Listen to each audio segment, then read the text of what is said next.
Olá, bem-vindo ao canal Escute Áudio Novel. Temos novels, fanfics e teorias no canal feito de fã para fãs. Lançamos vídeos todos os dias. Se você gosta e quer que o canal continue, se inscreva e deixe o like, com sua ajuda cresceremos. Obrigado. Novel.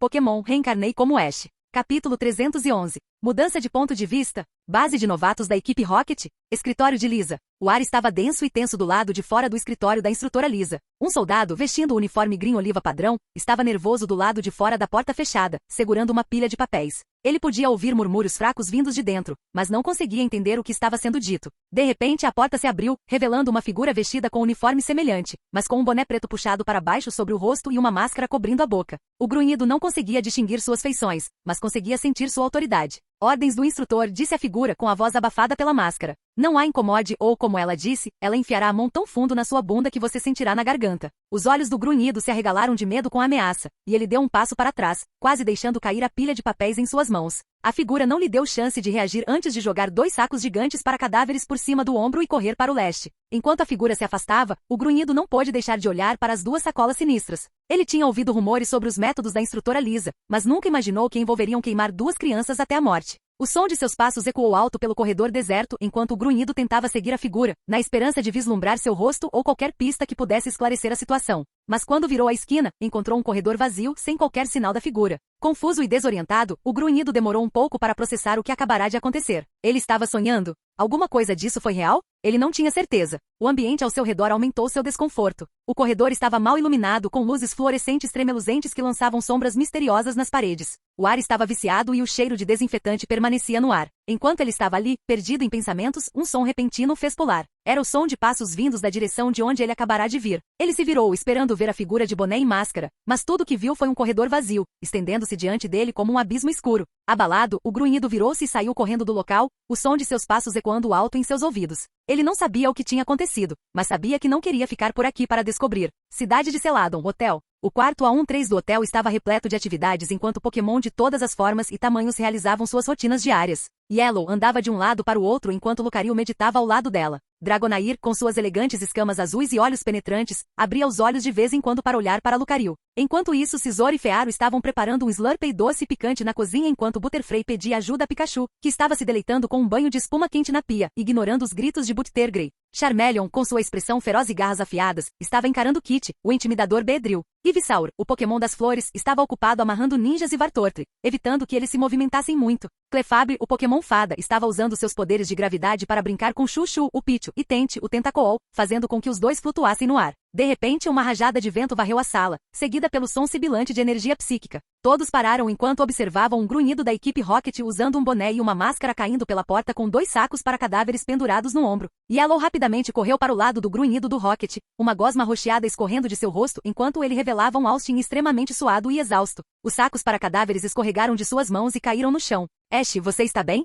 Você se machucou? O que aconteceu na missão? Yellow recitou uma litania de perguntas em rápida sucessão, sua voz traindo sua preocupação. Respire fundo, Yellow. Você parece mais cansado do que eu, disse Austin, oferecendo-lhe um sorriso gentil. Ivysaur prontamente entregou-lhe uma garrafa de água, que ele bebeu com sede antes de jogar o resto na cabeça. Alguém pode abrir o saco para cadáveres, por favor? Austin perguntou, sua voz tensa enquanto ele tirava o uniforme de grunhido do Rocket para revelar uma regata branca por baixo. Yellow corou ao ver seu físico suado. Austin sacudiu a testa de brincadeira, arrancando uma risada do treinador. Com uma onda de energia psíquica, os sacos para cadáveres se abriram para revelar um Green inconsciente e um Alter sorridente, enquanto Musharna imediatamente flutuou para fora do saco, fazendo com que o tipo fantasma gargalhasse de alegria. Ivysaur, que estava parado por perto, recuou ao sentir o cheiro que emanava do saco para cadáveres, franzindo o nariz em desgosto. Com uma careta, ele pegou Vartortli e ninjas e os jogou no saco fedorento. Ash, o que aconteceu lá fora? Yellow perguntou, esfregando as têmporas. Talvez precisemos fazer algumas mudanças no plano, disse Austin com uma expressão séria. Ah, posso ajudar? Yellow ofereceu ansiosamente. Sim, preciso da sua ajuda. E Alter, por favor, pare de assediar Musharna, Austin acrescentou com um sorriso irônico. Como se fosse uma deixa, Alter soltou um rosnado baixo, fazendo Musharna recuar de medo. GRRR. Ao ouvir o som do estômago de Austin, Yellow imediatamente pegou uma bandeja sobre a mesa. Sabe, eu sabia que você estaria com fome, então fiz donos de batata para você. Austin ficou surpreso com o prato que Yellow preparou. Agarrar-se. Yellow puxou a tampa para revelar uma tigela vazia. Arroto. Yellow e Austin se viraram para ver Charmeleon deitado com migalhas ao seu redor. Charmeleon viu Austin e Yellow olhando para ele enquanto apontava para Kit, que olhou de volta. Green abriu lentamente os olhos, sentindo-se tonta e desorientada. Ela tentou se sentar, mas se viu em um sofá macio, com uma almofada fofa atrás das costas. Ela olhou ao redor da sala, tentando lembrar como chegou lá. Seus olhos caíram sobre Yellow, que estava na cozinha cozinhando batatas, enquanto Austin trabalhava em um laptop na mesa de jantar. Austin riu. Você sabe o que eu digo, desrespeitar donuts deveria ser condenado à prisão perpétua. Vamos ver se vamos para a cadeia hoje. Yellow revirou os olhos. Não se preocupe, você não vai para a cadeia. Estou apenas fervendo batatas para deixá-las macias.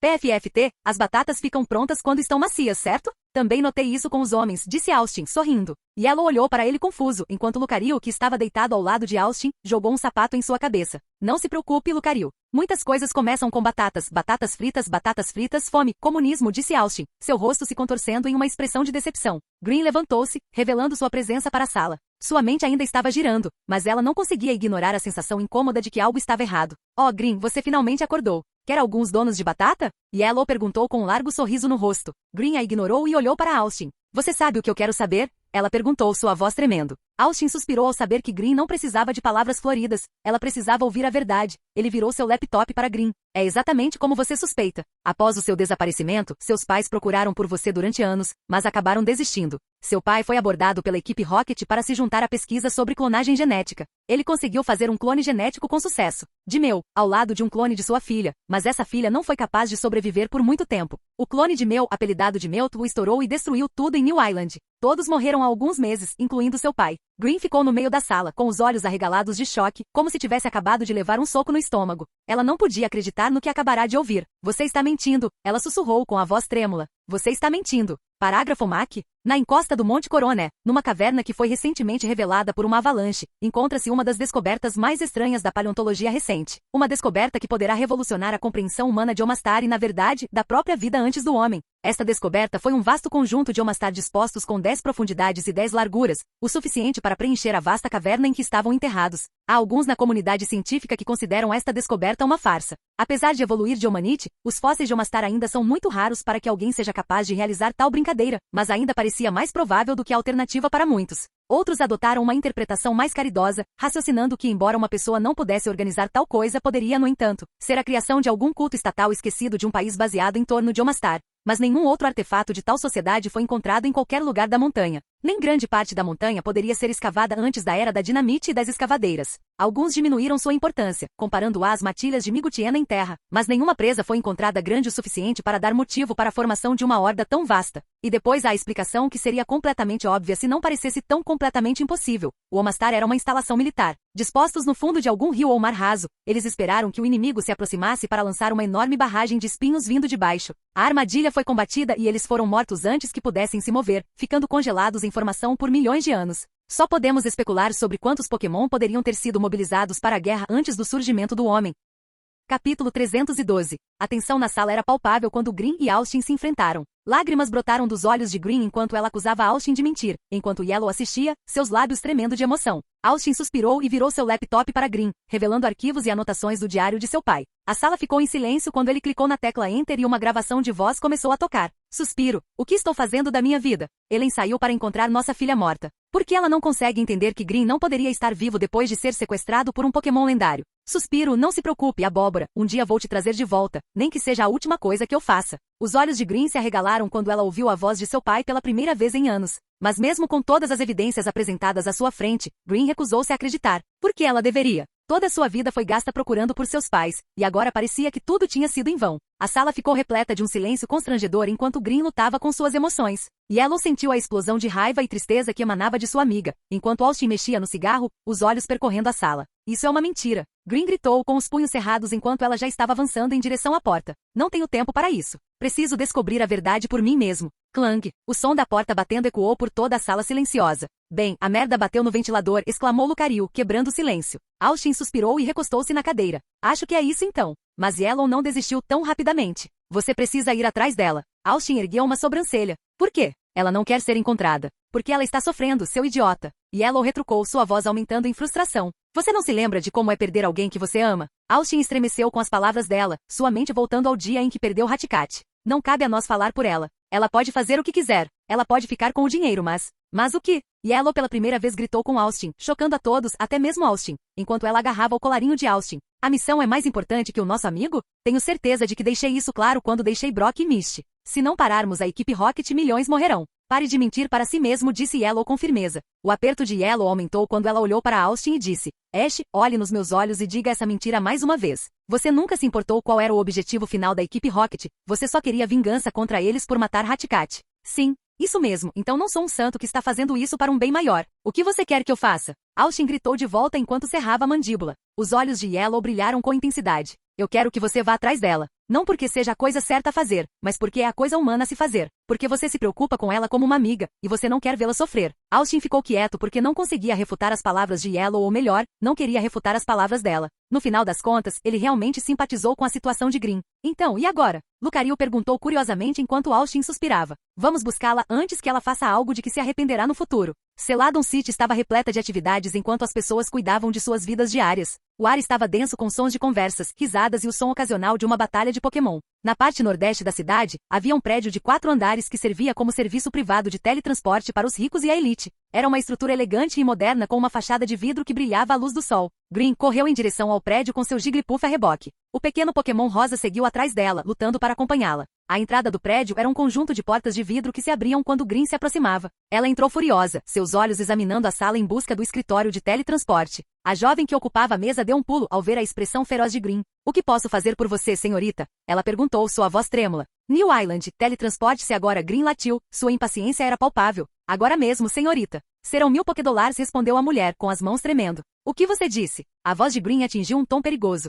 Isso serão 900 Pokédollars, a mulher gaguejou, tentando voltar atrás. O olhar fixo de Green foi suficiente para fazer a mulher baixar ainda mais o preço. 500 Pokédollars, Green suspirou, colocando um maço de dinheiro no balcão. Sua Jigglypuff revirou os olhos diante dos hábitos de barganha de seu treinador. Poucos minutos depois, Austin e Yellow entraram no escritório. A entrada repentina assustou a jovem atrás da mesa, fazendo-a deixar cair uma caneta. Oh, que posso fazer por você? Ela gaguejou, olhando para os penetrantes olhos vermelhos de Austin com medo. Um jovem Burne veio para este lugar? Austin exigiu, sua voz baixa e ameaçadora. Esse sim, respondeu a mulher, sentindo um arrepio percorrer sua espinha. Onde ela está agora? A voz de Austin ficou ainda mais fria. Sinto muito, mas não posso divulgar essa informação, disse a mulher, tentando manter a compostura. Austin franziu a testa e caminhou até a mesa da mulher. Ele cutucou com um único dedo e a mesa quebrou sob a pressão, fazendo a mulher ofegar em estado de choque. Onde ela está? Austin rosnou, seus olhos ardendo de raiva. O som da mesa quebrando ecoou pela sala, fazendo a mulher tremer enquanto olhava para Austin à sua frente. Gole. A Ilha Nova, localizada entre a Ilha Cinnabar e o arquipélago Orange, era uma massa de terra desolada sem sinais de habitação humana.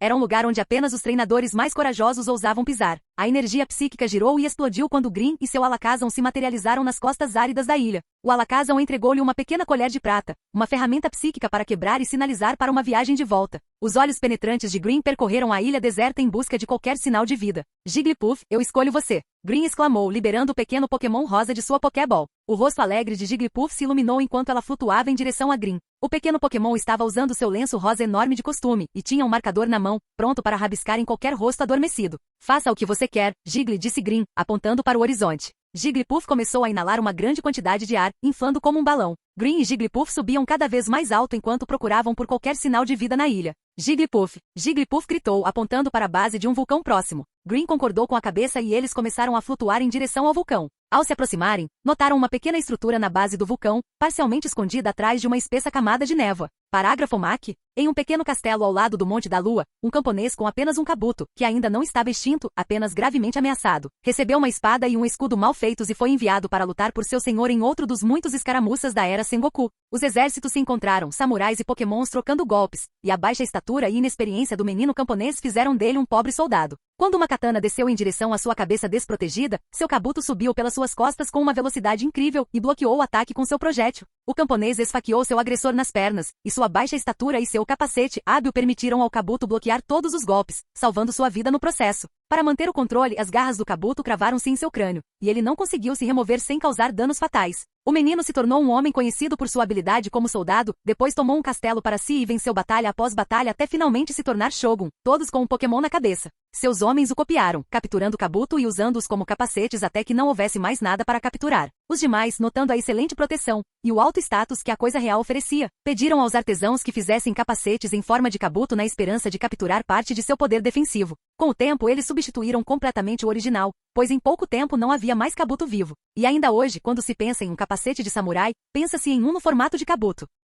Capítulo 313. Mudança de ponto de vista. O ar estava denso de tensão dentro do mirante da equipe Rocket em New Island. O som do alarme ecoou pelo espaço apertado, despertando Xavier de seu sono agitado. Ele esfregou os olhos para tirar o sono e rapidamente se levantou, com o coração batendo forte no peito. Xavier era um homem de meia idade, com cabelo loiro curto e barba desgrenhada. Ele usava um uniforme preto com um R vermelho estampado no peito, indicando sua lealdade à equipe Rocket. Suas mãos tremiam levemente enquanto ele caminhava até a tela principal, onde Green e Jigglypuff estavam pairando no ar. Sem hesitar, Xavier pegou seu rifle de precisão e apontou para a cabeça de Green. Ele sabia que qualquer intruso na ilha seria uma ameaça aos planos da equipe Rocket e estava determinado a eliminá-los a todo custo. Ei, o que você está fazendo? Xavier se virou, apertando o rifle com mais força enquanto procurava a origem da interrupção. Mas antes que ele pudesse reagir, um punho atingiu seu rosto, nocauteando-o. Austin olhou para a tela e viu Green e Jigglypuff flutuando no ar. Enquanto isso, Abra, o Pokémon psíquico, flutuava preguiçosamente no ar. Seus olhos vagaram pela sala antes de pousarem em um pequeno buraco de prego na parede. Ah merda, aí está Abra, murmurou para si mesmo.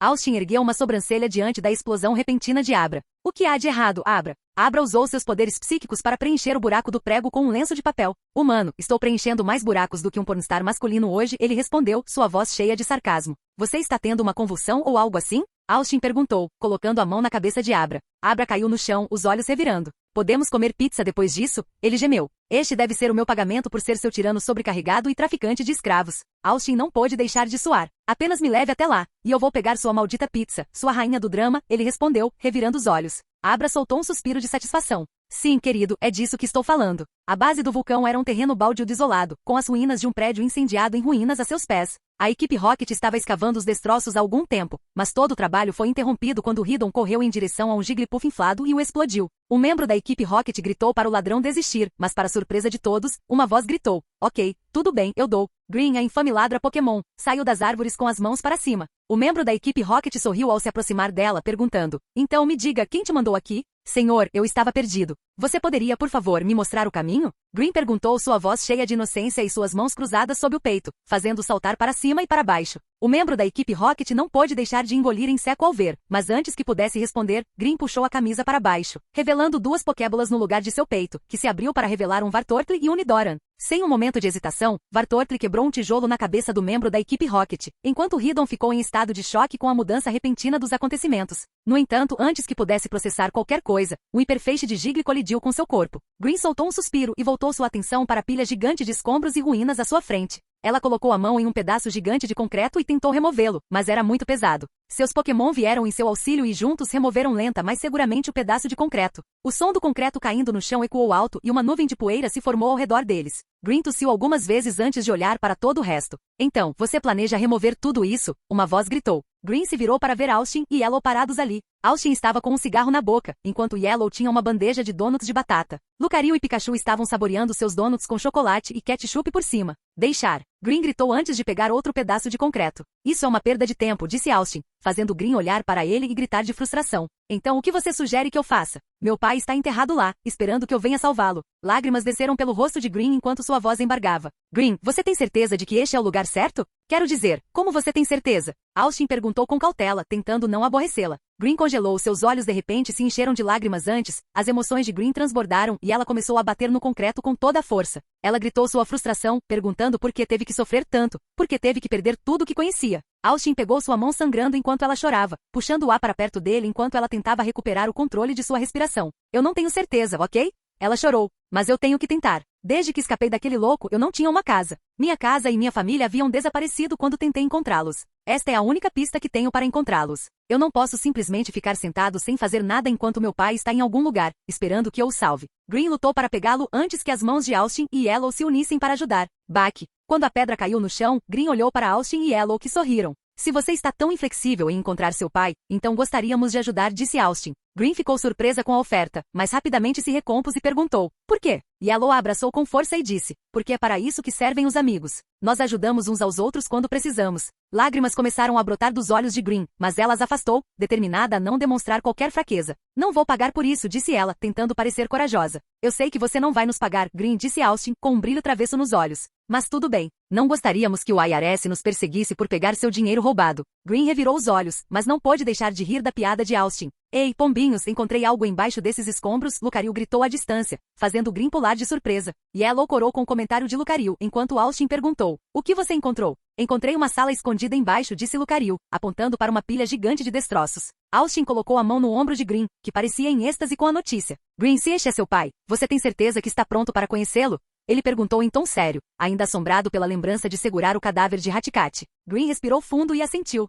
Ela sabia que esta era sua chance de descobrir o que havia acontecido com seu pai. Yellow liberou todos os seus Pokémon ao lado de Austin, pronta para ajudar Green a descobrir a sala escondida. Pessoal, precisamos começar a remover tudo isso. Estão prontos? Austin gritou, assumindo o controle de todos. Green olhou para suas costas, admirando suas habilidades de liderança. Ele é incrível às vezes, não é? Yellow disse, percebendo a admiração de Green. Green assentiu distraidamente, perdido em pensamentos. Ela não pôde deixar de se sentir grata pelo apoio de seus amigos. Por favor, não fique bravo com ele pelo que ele disse antes. De todos nós, ele sabe o que é perder alguém próximo e não queria que você passasse por essa dor, disse Yellow, tentando tranquilizar Green. É por isso que ele está atrás da equipe Rocket? Sim. Parágrafo Mac. Apesar de todo o pesar que o destino dos Kabutops trouxe, não adianta esquecer a história deste mundo, ou higienizá-la para que possa ser reduzida a uma simples história de homem versus natureza, colocando o homem como vilão. Na verdade, os Kabutops bebiam sangue. Esta era sua principal forma de alimentação, como de facto tem sido nos últimos 300 milhões de anos. É verdade que de vez em quando eles matavam e bebiam o sangue de crianças humanas que se afastavam da civilização, mas Kabutops não era o único Pokémon predatório a matar humanos, e acabar com o Zubat e as doenças que eles espalhavam teria salvado incontáveis outros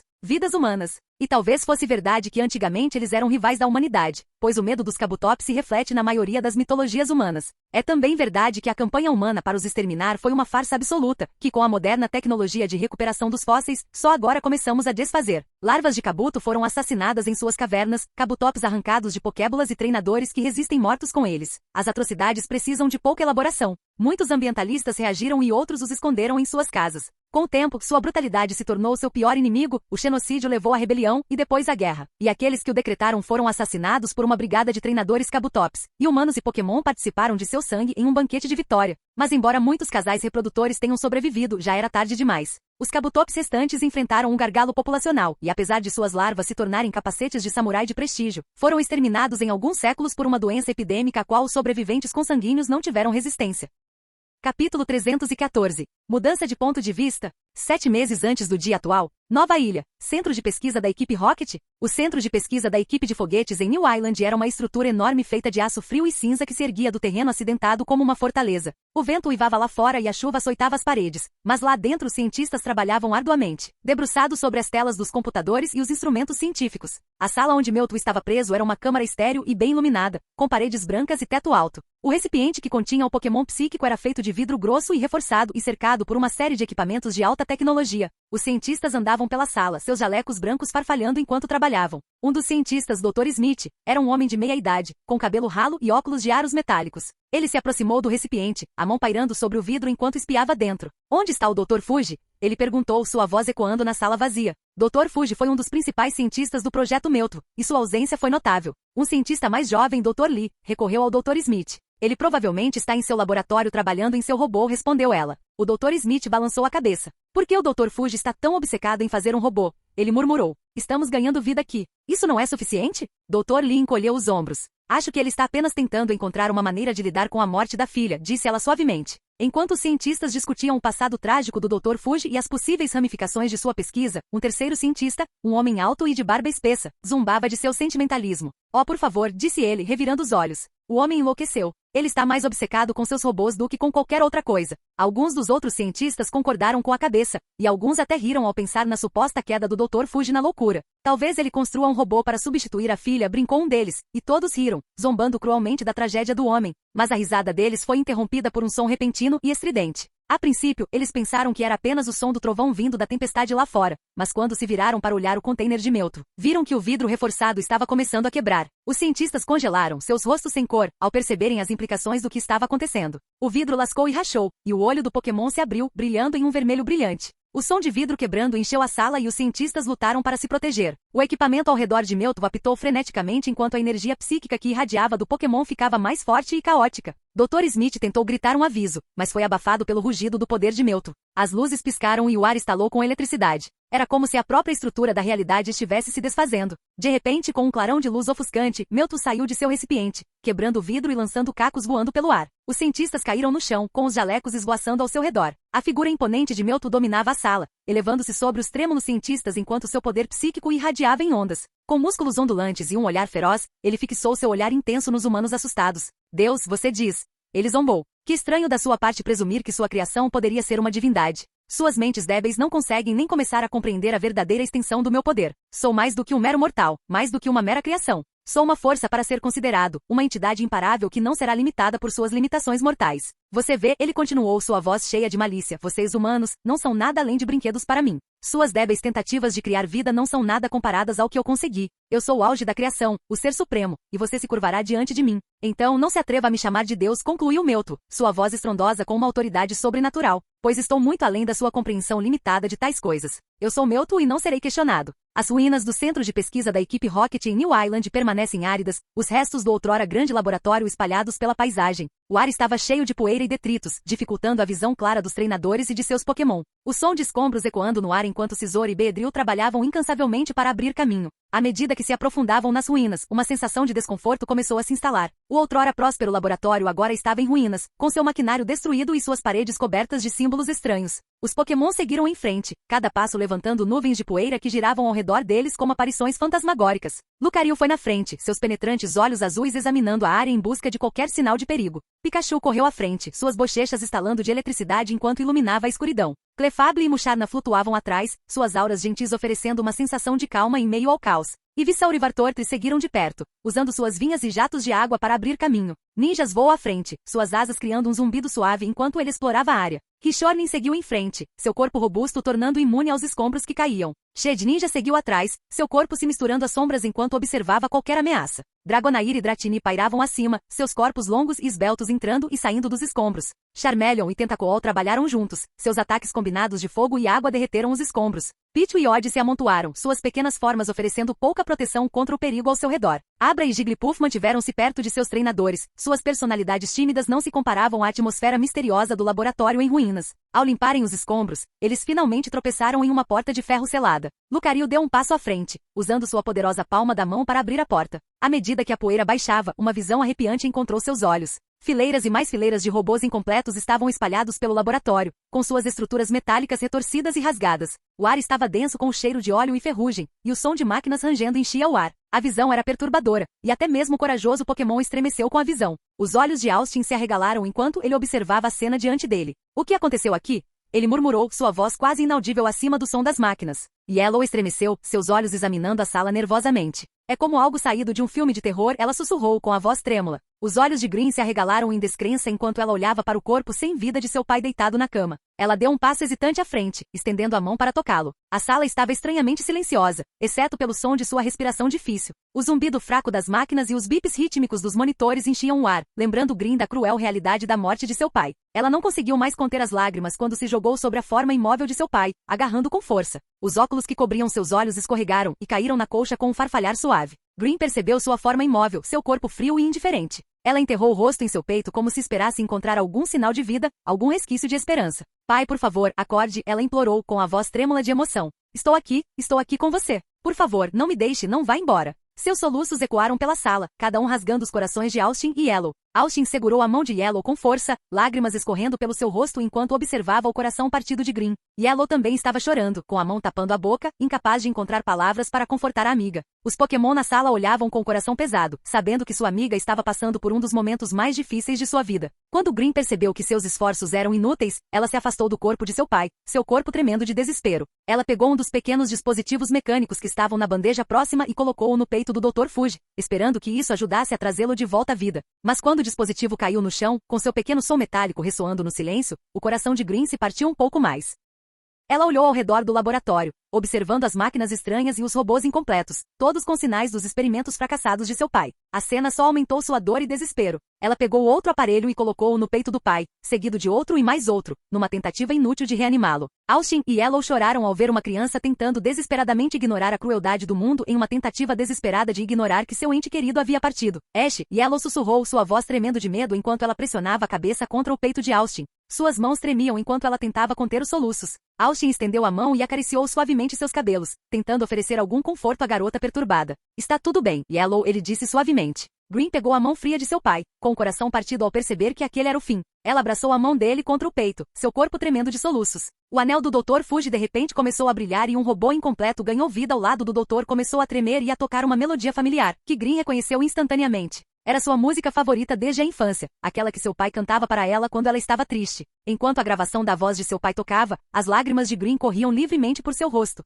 Ela ouviu atentamente suas palavras, tentando agarrar cada uma delas. Green, meu doce lírio, disse a voz de seu pai. Papai e mamãe sentem tanto a sua falta. Eu me encontrei em uma situação bastante complicada nestes escombros. Eu sei que não sei se você está vivo ou mesmo se vai ouvir isso, mas por favor, perdoe o seu velho por desistir. O coração de Green doeu ao pensar que seu pai estaria sozinho em seus momentos finais. Sua mãe era forte, muito mais forte que eu, continuou o pai. Enquanto eu desisti, sua mãe continuou procurando por você. Tentei trazer você de volta do meu jeito distorcido, mas me perdi naqueles anos. Green agarrou-se à mão do pai, com o corpo destruído pelos soluços. Minha doce lírio, eu sei que não estarei lá para levá-la até o altar até aquele bastardo que quer tirar você de mim. Me desculpe. Eu não fui um bom pai em sua vida, então se você está ouvindo, lembre-se disso. Nós não seguimos o destino, nós o criamos. Não deixe ninguém dizer que seguimos um único caminho na vida. Nós não seguimos. Seguimos vários caminhos com vários resultados conforme acharmos adequado. Não deixe ninguém decidir o que você deve fazer. Você deve fazer isso sozinho, porque senão, o que o torna melhor do que uma máquina? Green não pôde deixar de sorrir em meio às lágrimas ao lembrar das palavras de seu pai. Eu sei que 1 milhão de palavras não traria você de volta. Eu tentei, continuou a voz de seu pai. Eu sei que 1 milhão de lágrimas não traria você de volta. Eu chorei. Por favor, não chore por mim. Quero que você siga em frente com a cabeça erguida. Green, me desculpe. Papai desistiu, mas mamãe não tem, mamãe está lá fora procurando por você. Green, onde quer que você esteja no mundo, por favor, perdoe este velho por desistir. O coração de Green ficou pesado ao ouvir as palavras finais de seu pai. Ela não conseguia acreditar que o homem que sempre esteve ao seu lado havia partido, deixando-a sozinha neste lugar desolado. Ela desejou poder dizer a ele que o perdoava, que o amava, mas era tarde demais. Tudo o que ela pôde fazer foi agarrar a mão dele e chorar, deixando as lágrimas correrem livremente. O laboratório onde o Dr. Fuji estava deitado estava mal iluminado, a única luz vinha do brilho fraco do anel em seu dedo. O metal frio da mesa do laboratório contrastava fortemente com o calor que outrora emanou do corpo de seu pai. O ar estava impregnado do cheiro de produtos químicos e do leve zumbido das máquinas. Enquanto ela apertava a mão do pai, a mente de Green se encheu de lembranças do tempo que passaram juntos. Ela se lembrou dos dias de sua infância, quando ele a levava para explorar a natureza, das noites que passavam observando as estrelas e das vezes em que ele brincava com o cabelo dela enquanto assistiam TV. Ela daria qualquer coisa para ter aqueles momentos de volta. O silêncio da nova ilha foi quebrado por um uivo de dor e tristeza enquanto Green liberava todas as suas emoções reprimidas. A máscara de controle e confiança que ela usou por tanto tempo finalmente desmoronou, revelando a garota quebrada que ansiava por seu pai e sua mãe. Foi uma visão comovente, e até os mais durões entre eles foram levados às lágrimas. Ei kkkk. O choro de Green foi amplificado quando ela foi abraçada por Austin, Yellow e os outros. O som da sua dor ecoou pelo laboratório, enchendo o silêncio de tristeza. Suas lágrimas corriam como um rio sem fim e seus soluços sacudiam seu corpo a cada respiração. Parágrafo MAC. Extratos fósseis contendo Aerodactyl são incomuns porque não contêm Ivysaur ou Kabutops ou qualquer outro Pokémon evoluído. Experimentos modernos com Aerodactyl revivido confirmaram recentemente o que há muito foi teorizado com base nessas descobertas. O Aerodactyl possui um poder estranho e pré-histórico que pode interromper a evolução. Por si só, porém, essa habilidade não teria sentido, seria uma curiosidade interessante. A evolução do Pokémon na vida real não ocorre no meio da batalha como nos jogos de cartas, o alcance desse poder não é infinito. Embora muitos temessem que fosse e protestaram contra os primeiros renascimentos do âmbar, e o Aerodactyl não pode evoluir um Pokémon já evoluído. Portanto, embora o Aerodactyl possa manter uma área não evoluída e fraca, eles não podem mantê-la assim sozinhos, pois Pokémons evoluídos de áreas próximas invadiriam, assumindo o controle dos habitats dos Pokémons básicos fracos que povoariam tal território. E no entanto, como mostra o registro fóssil, não fizeram tal coisa. Deve haver algo que não é compreendido, algum elo perdido que explica por que o estranho poder de Aerodactyl se tornou uma adaptação significativa. Talvez um Pokémon ainda não descoberto com o poder de devolver outros. Alguns especularam com base na leitura de algumas lendas antigas que esse Pokémon era meu. A maioria dos cientistas, no entanto, rejeita estas afirmações com a refutação de que não existe meu.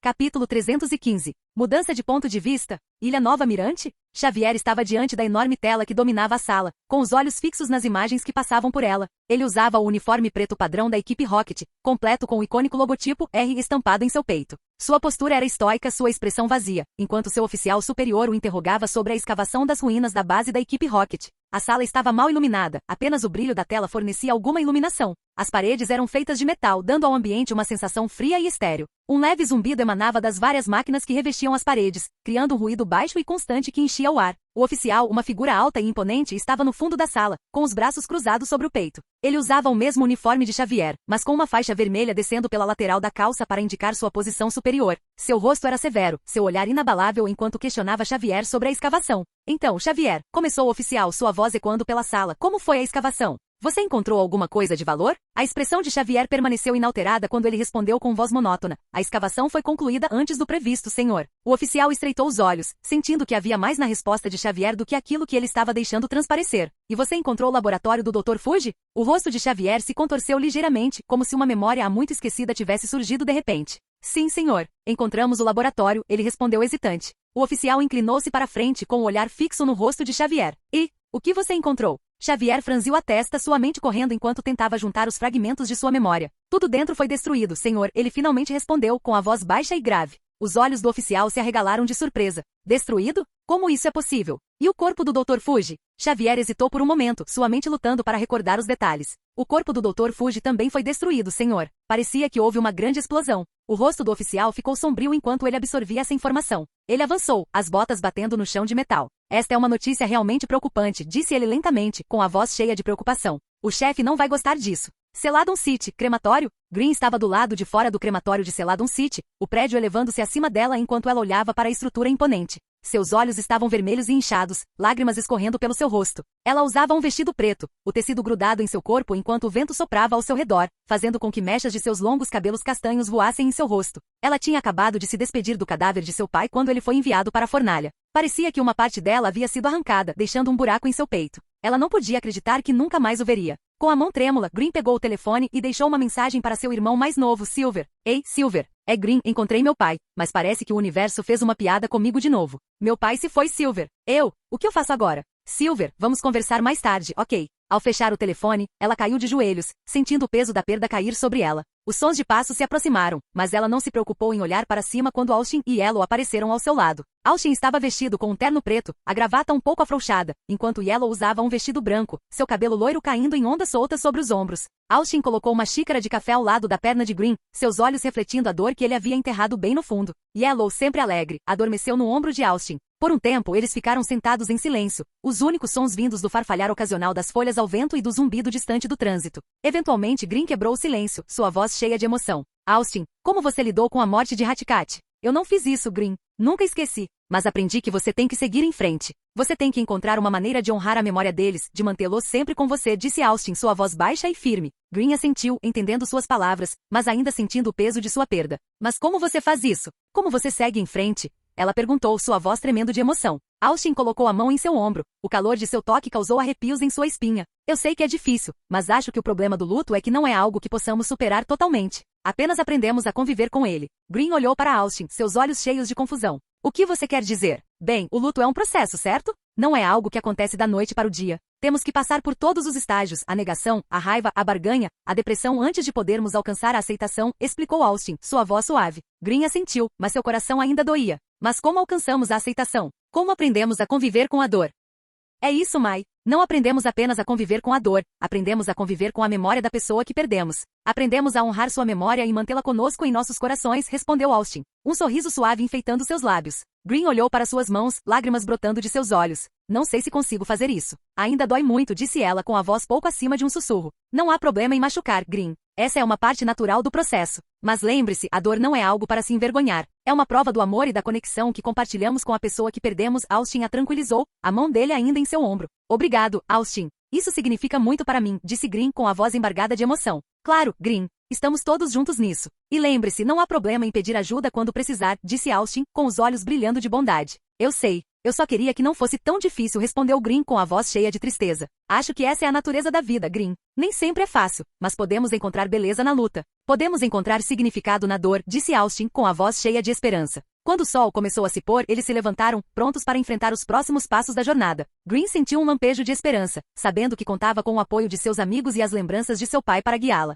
Ela apoiou a cabeça no ombro de Austin, encontrando conforto em sua presença constante enquanto eles começavam a fazer planos para os próximos passos. O que você planeja fazer a seguir? Acho que quero descobrir onde minha mãe está. Austin acenou com a cabeça, embora soubesse a localização dos pais de Green no mangá, o Green deste mundo era diferente, então ele não sabia se sua mãe estaria lá. Green, sim, acho que conheço uma maneira de encontrar sua mãe. As palavras de Austin permearam o ar e logo viriam a assombrar Austin, pois ele realmente não sabia o quão cruel e inconstante este mundo realmente era. Um tempo depois, Cidade Celadon, a metrópole no coração da região de Canto fervilhava de rumores de ataques terroristas. Os moradores da cidade estavam nervosos, temendo pela sua segurança e pela estabilidade da região. Luzes vermelhas piscaram em todos os departamentos de polícia, sinalizando a urgência da situação. Não era segredo que a equipe Rocket, uma notória organização criminosa, criou raízes em Canto, mesmo depois da Guerra de Cifer. Os cidadãos da cidade de Celadon e de outros lugares sabiam muito bem do perigo que o grupo representava. Para acalmar os temores do público, o Esquadrão Ace foi chamado para investigar a equipe Rocket. The Ace Squad era um nome que inspirava respeito no mundo Pokémon, um nome que era sinônimo de poder, dinheiro e posição social. O elenco foi dividido em 2 níveis, Grupo A e Grupo B.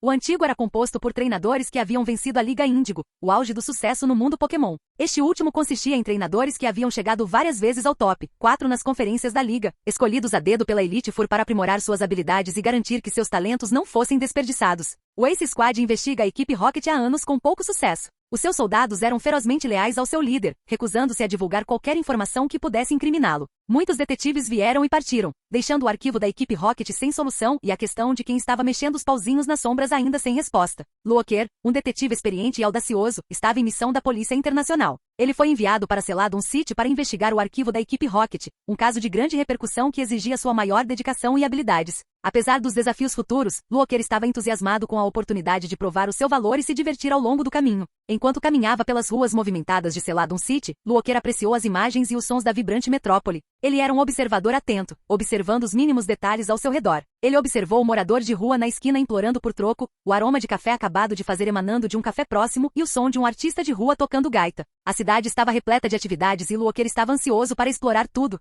Sua atenção foi atraída para uma mulher vendendo suco de frutas vermelhas em uma barraca próxima. Ela usava um avental brilhante com a imagem de um Bellsprout e seu cabelo loiro estava preso em um coque bagunçado. Ela cumprimentou seus clientes com um sorriso caloroso e o serviu com eficiência e entusiasmo. Looker admirou sua ética de trabalho e anotou mentalmente o local para uma visita futura. Enquanto continuava sua caminhada, Looker testemunhou um grupo de Mewtwo correndo por um beco, perseguido por um homem corpulento empunhando uma faca de açougueiro. O homem estava agitado e gritando palavrões para o Pokémon em fuga. Looker ficou tentado a intervir, mas decidiu deixá-los resolver o problema sozinhos. Ele riu quando o homem escorregou em uma salsicha perdida e caiu no chão, amaldiçoando sua sorte. Depois de caminhar mais alguns quarteirões, Looker chegou a um restaurante popular da cidade. Foi recomendado por um de seus colegas da Polícia Internacional, que era natural de Celadon e afirmava que era seu lugar preferido para comer. O restaurante estava fervilhando de atividade e o aroma de carnes escaldantes enchia o ar. Looker foi recebido por uma garçonete simpática que o conduziu até uma mesa com vista para as ruas movimentadas abaixo. Pediu um café sem açúcar e esperou o especial do dia. Enquanto esperava, Looker pegou um jornal e começou a ler sobre os últimos acontecimentos em Celadon City.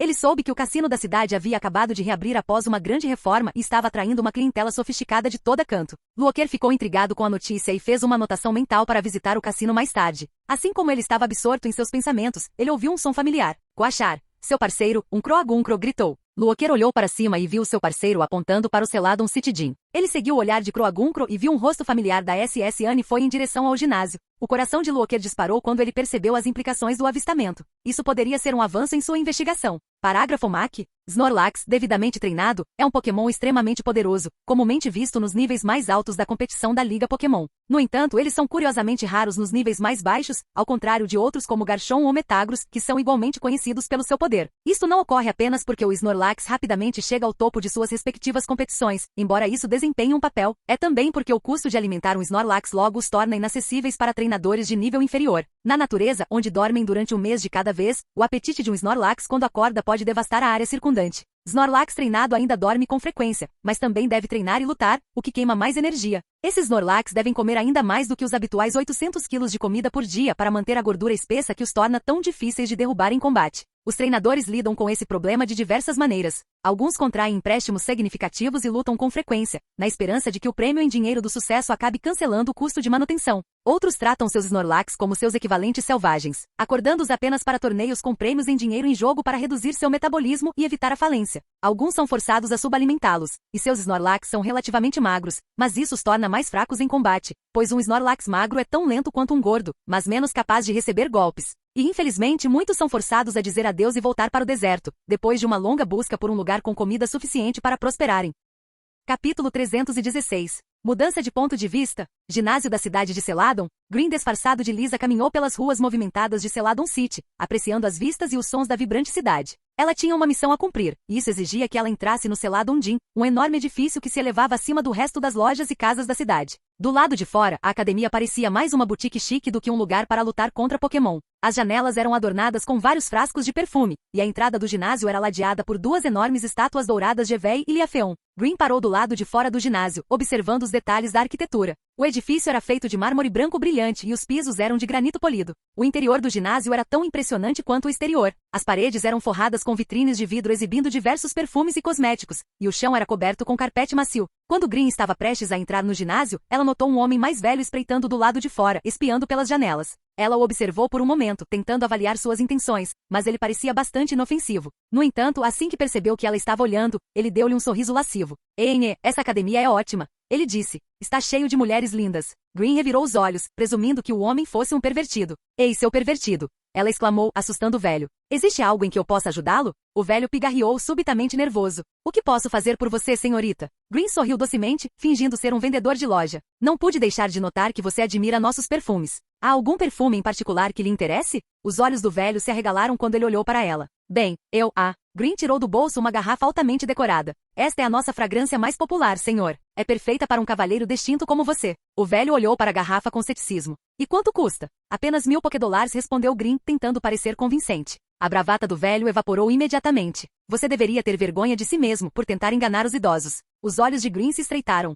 Acho que a policial Jenny ficaria com vergonha de ouvir falar de um pervertido idoso como você. O velho tentou fugir, mas a sombra sob seus pés se estendeu e pegou o velho, paralisando-o no lugar. Pague, velho, ou você vai passar seus últimos dias na prisão deixando cair seu sabonete. As palavras o atingiram como um soco no estômago, e ele congelou. Green tinha um sorriso confiante no rosto enquanto estendia uma garrafa. O velho sentiu um arrepio na espinha ao perceber que estava sendo roubado. Ok, eu pago, ele gaguejou, sua voz quase um sussurro. Claro, senhor, obrigado pela sua compra, disse Green docemente, enquanto lhe entregava a garrafa enquanto habilmente retirava todo o dinheiro de sua carteira. O velho sentiu uma sensação de aperto no estômago ao perceber a extensão de sua perda. Green, pare de brincar. Uma voz psíquica exclamou em sua cabeça enquanto Green sorria. Quando o velho se virou para sair, sentiu uma súbita libertação do aperto que o rodeava. Com uma explosão de adrenalina, ele começou a correr, seus velhos ossos protestando a cada passo. Ele não parou até estar em segurança no beco escuro, longe de olhares indiscretos. Assim que recuperou o fôlego, tirou a garrafa da sacola e examinou-a atentamente. A etiqueta era brilhante e colorida, com promessas de cabelos brilhantes e lustrosos antes que seus olhos se estreitassem diante da etiqueta de preço. 1 Pokédollar. Num acesso de raiva, o velho jogou a garrafa no pagamento e de repente ouviu um estalo alto, seguido de uma dor aguda na virilha.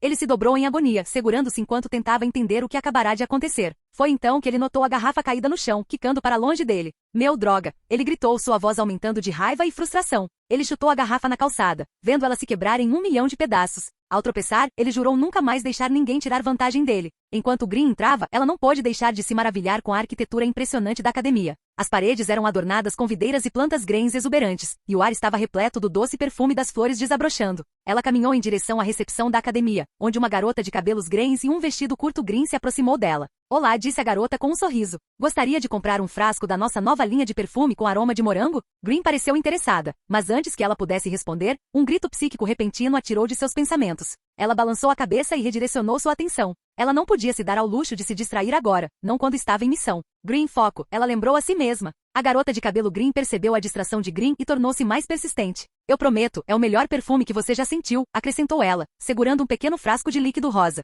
Ao olhar para a garota, ela pôde ver a suspeita em seus olhos. Green sabia que precisava agir rapidamente para manter seu disfarce. Ela tirou um pequeno distintivo do bolso, mostrando-o na frente do rosto da garota. Os olhos da garota se arregalaram em reconhecimento enquanto ela recuava, seu tom ficando mais frio. Por favor, siga-me, disse ela, apontando para uma passagem escondida atrás da recepção da academia. Luoker saiu do pequeno restaurante aconchegante do outro lado da rua do Celadon City Gym. Ele sentiu uma sensação de urgência enquanto examinava a rua, tentando lembrar se a mulher que acabará de ver era de fato a da SS Anna. Ele a encontrou durante o conflito contra a equipe Rocket a bordo da SS Anne, onde ela escapou dele através de um teletransportador. Agora, ele a viu na cidade de Celadon e estava determinado a confrontá-la. Ao atravessar a rua, um carro parou bruscamente, buzinando com raiva. Luoker não se importou, sua mente focada na mulher que ele tinha visto. Ele tinha certeza de que ela tinha acabado de entrar na academia e não podia deixá-la fugir novamente. Ele irrompeu pela porta do ginásio, fazendo com que todos lá dentro se virassem e olhassem para ele. A academia era espaçosa, com teto alto e amplos espaços abertos para batalhas Pokémon. Alguns treinadores estavam trabalhando com seus Pokémon, enquanto outros descansavam nas arquibancadas. Luoker examinou a sala, tentando encontrar a mulher loira que tinha visto antes. Ele rapidamente avistou Erika, a líder do ginásio, caminhando em sua direção. Ela era uma mulher alta e esbelta, com longos cabelos azuis esvoaçantes e uma expressão serena. Ela usava um vestido green adornado com folhas e seus olhos brilhavam com um toque de aço. Com licença, estou tentando encontrar uma mulher loira com um vestido preto e vermelho que acabou de chegar. Preciso falar com ela. Luoker exclamou quando uma garota de cabelo azul caminhou em direção a Luoker e disse: Olá, Sr. Anderson. Olá, Sr. Anderson, disse ela em um tom calmo e comedido. Eu sou Erika, a líder do ginásio da cidade de Celadon. Gostaria de pedir que você saísse do local. E quanto à mulher que você procura, ela não está aqui. O coração de Luoker afundou. Ele tinha tanta certeza de que finalmente alcançou seu alvo. Mas eu a vi entrar aqui, protestou ele. Erika lançou-lhe um olhar severo. Sr. Anderson, eu sou o líder do ginásio e estou disposto a usar a força contra alguém que está causando confusão em meu ginásio por causa de alguém que nem está presente aqui. A mente de Luoker disparou. Ele não podia se dar ao luxo de brigar com Erika, mas não podia deixar seu alvo escapar novamente. Ele enfiou a mão no bolso e tirou um pingente de Pokébola vermelho e preto. Era um código secreto que apenas os membros da Força Policial Internacional reconheceriam. Sinto muito, mas preciso falar com ela, disse ele, segurando o pingente. É uma questão de extrema importância. A expressão de Erika não mudou. Sinto muito, Sr. Anderson, mas não reconheço esse distintivo. Agora, por favor, saia antes que eu chame as autoridades. Luoker assentiu sentindo que algo estava errado. Todo e qualquer líder de ginásio da Liga conhece e reconhece o distintivo da Polícia Internacional. Então por que Erika estava se comportando dessa maneira? Foi porque ela fazia parte da família Mano? Luoker pensou enquanto saía da academia. Parágrafo MAC. Articuno é tradicionalmente retratado como um deus vingativo do inverno, e isso se reflete na maioria das lendas sobre eles. Existe aquele em que se alguém fizer contato visual com ele ou desafiá-lo para uma batalha, ele olhará para dentro de sua alma, e se eles não conseguirem matá-lo instantaneamente, ele os julgará. Ou você parou, a história é muitas vezes contada como um aviso, e transformam cada célula do seu corpo em gelo. Há aquele sobre o clima, pois Articuno sempre foi responsabilizado até pelas rajadas leves. A neve vem do céu e muitas vezes com o vento, então os profetas antigos não precisavam apontá-los para que fossem inevitavelmente associados a nevascas. Por exemplo, a história de um Articuno que se empoleira em uma grande colina azul a leste-nordeste de Unova e voa pela terra todo inverno, criando nevascas a cada bater de suas asas. Existem contos semelhantes em Sinnoh, sobre um no Monte Coroné, e talvez em todo o mundo, onde tempestades de neve e Articuno são conhecidas. E há ainda aquela em que aparece aos viajantes perdidos e os guia para o seu destino, uma história bem conhecida cuja forma padrão não necessita de elaboração. Curiosamente, uma variante do mito mostra um lado mais suave, onde Articuno tenta conduzi-los para um local seguro. Os viajantes nesta versão da história ouviram que Articuno traz a destruição, foge para o outro lado e morre congelado na encosta de uma montanha. Talvez isto mostre que Articuno tem um lado amigável, e as pessoas que contam esta história foram ajudadas por eles em tempos passados. Mas talvez seja apenas uma sátira que reflete sobre os perigos de se perder em montanhas geladas ou de levar os mitos ao pé da letra. Capítulo 317. Abaixo do Celadon City Gym, o ar estava fresco e bolorento enquanto fluía pelos corredores escuros e tortuosos da base da equipe Rocket. Green seguiu a mulher de cabelos greens, seus olhos examinando as sombras em busca de qualquer sinal de perigo. A mulher a conduziu por um longo corredor, cujas paredes eram revestidas com azulejos metálicos que brilhavam na penumbra. A cada poucos metros, uma câmera de segurança pendia do teto, com suas lentes fixadas no par enquanto eles avançavam mais fundo na base. No final do corredor, a mulher parou em frente a um grande cofre. Green observou enquanto ela se afastava, permitindo que ela se aproximasse e digitalizasse o crachá de Lisa no scanner. Com uma série de cliques e zumbidos, a porta do cofre se abriu, revelando um corredor grande e mal iluminado. Green entrou, seus passos ecoando pelo espaço. As paredes estavam forradas com carpete vermelho, com fibras desgastadas e esfarrapadas. Em ambos os lados do corredor, uma série de elevadores pareciam sentinelas, as portas de metal brilhando na luz fraca. Austin e Lucario estavam sentados amontoados num apartamento mal iluminado, a poucos quarteirões do Celadon City Gym. O ar estava denso com o cheiro de pizza e suor, e o espaço apertado parecia sufocante. Austin estava com seu laptop no colo, os dedos digitando furiosamente no teclado enquanto coordenava com Green, que estava atualmente se infiltrando na notória base da equipe Rocket enquanto Pikachu roncava em seu colo. Lucario estava parado por perto, com os braços cruzados sobre o peito. Abra, pare de cortar sua pizza com um batente de porta e me ajude aqui, Austin latiu, sua frustração clara em sua voz. Abra, que estava preguiçosamente recostada no sofá, olhou para Austin com uma expressão entediada. Claro, chefe, ele falou lentamente, sua voz cheia de sarcasmo. Mas primeiro, me dê seu cartão de crédito. Austin revirou os olhos. Por que você precisa do meu cartão de crédito, Abra? Abra soltou um suspiro sofrido, seu corpo caindo nas almofadas. Porque, meu caro, quero vender coisas com ele. Como assassinato, por exemplo. Austin, por outro lado, apenas riu do humor seco de Abra enquanto dava tapinhas na cabeça do Pokémon psíquico. Desculpe, amigo. Não posso fazer isso. Agora conecte-me a Green, sim? Abra bufou, os olhos brilhando de irritação. Tudo bem, mas isso é um abuso de poder, eu lhe digo. Austin apenas sorriu. Você pode falar sobre isso com Arceus quando o conhecer. Abra revirou os olhos. Sim, claro. Sou ateu, lembra?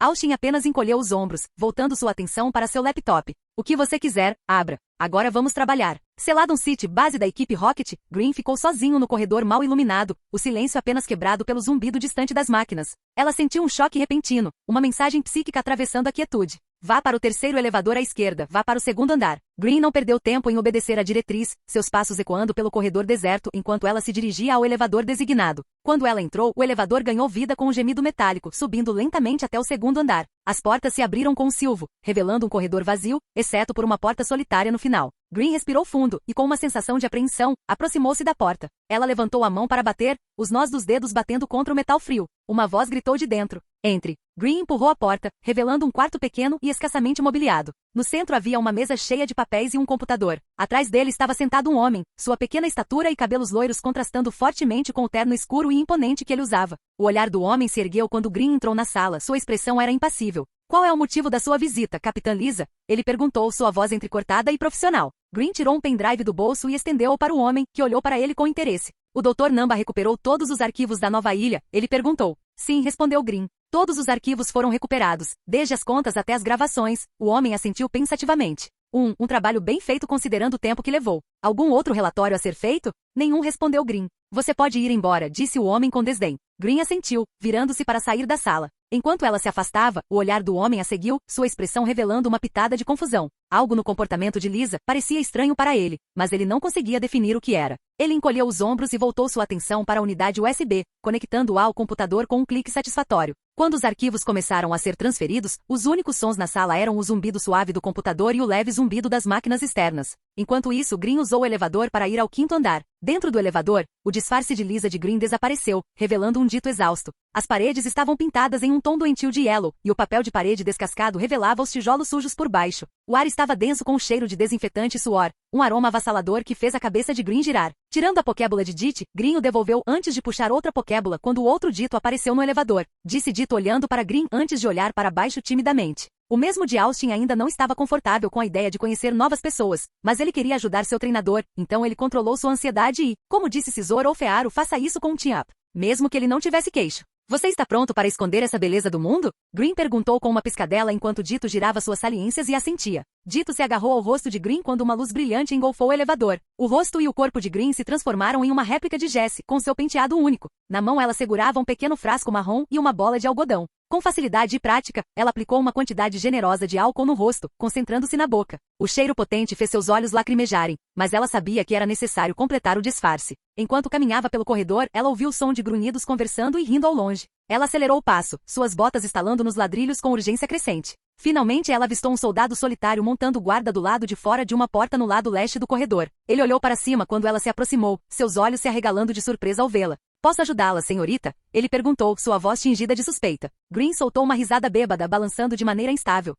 Onde é meu quarto? Ela balbuciou suas palavras quase ininteligíveis. O grunhido hesitou por um momento, olhando-a de cima a baixo. Por aqui, vice-executiva Jessie, disse ele. A sombra rastejou rapidamente pelas paredes do corredor mal iluminado, como se fosse uma entidade viva e respirando com vontade própria. Seus movimentos eram rápidos e fluidos, como se fossem guiados por uma mão invisível. Alter moveu-se com facilidade em direção ao salão de malha. Sua forma fantasmagórica fundia-se perfeitamente na escuridão, como se fosse feita das próprias sombras. A criatura foi comandada telepaticamente por seu treinador para realizar uma tarefa. Quando Alter se aproximou do salão de malha, ela viu 3 figuras sentadas ao redor de uma mesa, festejando com o que parecia ser uma generosa porção de comida. O trio estava vestido com seus trajes habituais, Jesse ostentando um vestido vermelho com botas combinando, James vestindo seu terno branco e cabelo roxo, e Melton empoleirado na mesa, sua moeda de ouro pendurada no pescoço. Alter moveu-se em direção a Jesse, fundindo-se com sua sombra como se fosse parte de seu ser. Uma gavinha de escuridão deslizou da forma de Alter e habilmente derrubou a colher de Jesse no chão. Melton, você pode ser um querido e conseguir isso para mim? Jesse disse, sua voz tingida de irritação.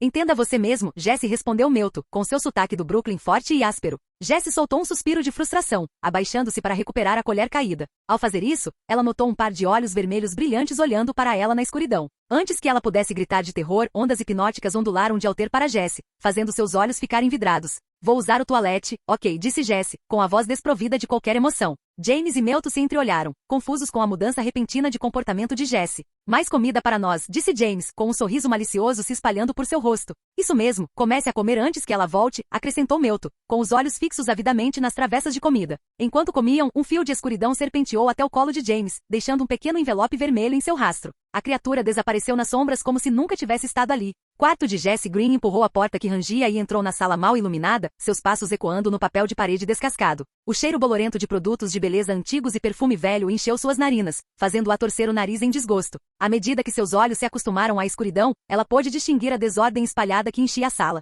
Tubos de batom pela metade, potes de cremes e vários frascos de spray para cabelo estavam espalhados ao acaso. O quarto estava uma bagunça completa e era evidente que ninguém se preocupava em limpá-lo há meses. Green passou cautelosamente por cima dos itens descartados, tomando cuidado para não derrubar nada enquanto se dirigia para a cama. A cama era irregular e flácida, coberta por lençóis cor-de-rosa desbotados e puídos em alguns lugares. Pregados na parede acima da cama havia posteres dos cantores e atores mais famosos da época, seus rostos sorridentes olhando para ela. Ela colocou um envelope vermelho na cama. Parágrafo MAC. A era moderna para a maioria das religiões tem sido uma era de declínio. As explicações elaboradas para a origem do mundo encontradas na maioria das religiões foram em grande parte refutadas. Enquanto os cientistas modernos desenvolveram tecnologias que realizaram muito mais pela humanidade do que a mera oração. Algumas religiões sobreviveram exclusivamente com base numa ideologia de tradição e ritual, enquanto outras minimizaram a divindade e procuraram encontrar a paz interior, ou fizeram tentativas fracassadas de se reconciliarem com a era moderna. E no entanto, esta época viu a adoração do deus menor das tempestades, Zápidos, tornar-se uma das religiões mais populares em Canto e até mesmo se espalhar com força pelas terras vizinhas. Muitas explicações foram apresentadas para isso, e é verdade que o culto de Zápidos nunca foi muito doutrinário. Incentivou a pesquisa científica e teve um sacerdócio disposto a se adaptar aos tempos, mas focar nisso é perder totalmente o foco. Afinal, Zápidos é um deus não apenas das tempestades, mas da eletricidade, e foi a eletricidade que alimentou metade das inovações da era moderna. Quando faltava energia, quando um computador quebrava, era natural tentar apaziguar a ira do Thunderbird. E quando alguém jogava um bom videogame, ou mesmo lia um livro à luz de uma lâmpada, era igualmente natural agradecer. O calor e o frio ainda me incomodavam, mas o ar-condicionado e o aquecimento central tornavam-nos muito menos problemáticos, por isso as aves do tempo tornaram-se menos importantes. E quando a grande usina se tornou obsoleta, ela foi compreensivelmente dedicada a Zápidos e reservada como habitat para pokémons do tipo elétrico, um enorme santuário para o que seus proprietários estavam convencidos de ser o maior deus da Terra.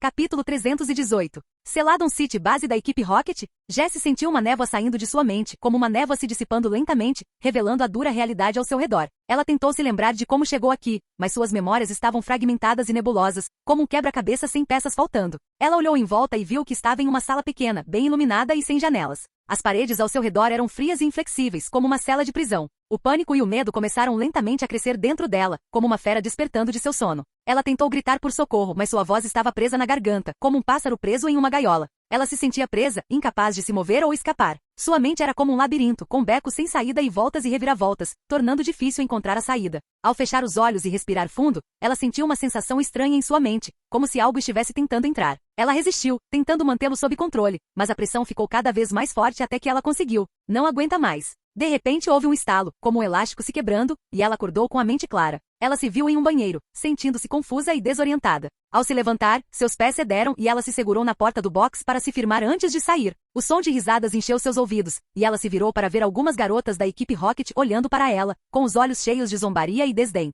Ela sentiu uma onda de raiva e frustração, como um vulcão em erupção dentro dela. Tire uma foto, vai durar mais. Ela gritou, fazendo com que as meninas fugissem como ratos assustados. Virando-se para o espelho na parede, ela viu as palavras quarto escritas em sua testa com batom. Seus olhos se arregalaram de horror quando ela percebeu que sua preciosa maquiagem estava arruinada. Ela tentou se lembrar de sua última lembrança, mas sua mente estava como uma neblina, tornando difícil lembrar de qualquer coisa. James e Melto, ela murmurou baixinho, tentando ligar os pontos. Eu estava comendo com eles antes de tentar pegar a colher caída antes de me encontrar aqui. Ela piscou algumas vezes, tentando clarear a mente antes de abrir a torneira. James e Melto deveriam saber como isso aconteceu, certo? Ela se perguntou, sentindo uma sensação de pavor se instalando em seu estômago como uma pedra. Base da equipe Rocket Refeitório? Ei, por que Jess está demorando tanto? Ela caiu? James perguntou enquanto comia seu purê de batatas. Como eu poderia saber? Melto respondeu ao ver um brilho de luz no colo de James. Ei, o que é isso? James olhou para seu colo e viu um envelope vermelho com uma garrafa com tampa de veludo vermelho de edição limitada dos anos 1960. James imediatamente atendeu com entusiasmo, pois Melto pôde ver a alegria absoluta em seus olhos.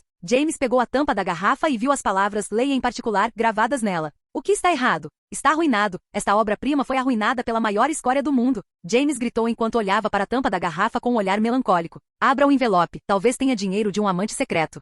Quem destrói o corpo sagrado das tampas das garrafas não é alguém com quem eu quero estar. A declaração de James fez Melto suar enquanto usava sua garra para abrir o envelope. Melto e James olharam para dentro com curiosidade. Melto parecia desapontado com a falta de dinheiro, mas sua decepção se transformou em confusão ao ver a imagem de uma mulher que se parecia estranhamente com Jesse, mas usava um vestido extremamente chique. A imagem de Jesse foi anexada à imagem de um Gravlit sentado debaixo de uma árvore. Melto olhou para James, que tinha uma expressão vazia no rosto quando de repente se levantou e saiu apressadamente. Ei, o que há de errado? Melto exclamou ao ver James desaparecer do corredor. Melto, onde está James? Melto se virou e viu Jesse furiosa com uma mancha vermelha na testa olhando para ele. Gole. Ele de repente foi na direção dos nossos quartos. Melto respondeu fazendo Jesse parar ao se lembrar da palavra quarto, obtendo uma intuição, sentindo que algo estava errado. Jesse foi apressadamente para seu quarto deixando para trás Melto confuso. Melto olhou para a comida restante e exclamou, mais para mim. Jesse tropeçou em seu quarto escuro e silencioso, com o coração batendo forte no peito. Sua mão se atrapalhou na parede até encontrar o interruptor de luz. Quando ela ligou, a sala foi inundada por uma luz fria e estranha.